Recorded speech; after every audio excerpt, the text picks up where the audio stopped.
कौसल्या सुप्रजा रामपूर्वा सन्ध्या प्रवर्तते उत्तिष्ठ नरशार्दूल कर्तव्यम् दैवमान्धिकम्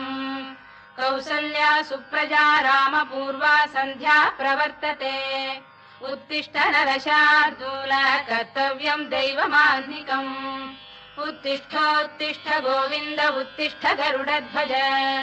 उत्तिष्ठ कमलाकान्ता त्रैलोक्यम् मङ्गलम् कुरु उत्तिष्ठोत्तिष्ठ गोविन्द उत्तिष्ठ गरुडध्वज उत्तिष्ठ कमलाकान्ता त्रैलोक्यम् मङ्गलम् कुरु मातः समस्त जगताम् मधुकैटभारेः वक्षो विहारिणि मनोहर दिव्यमूर्ते श्रीस्वामिनि श्रुत जनप्रियदानशीले श्रीवेङ्कटेश दयिते तव सुप्रभातम्।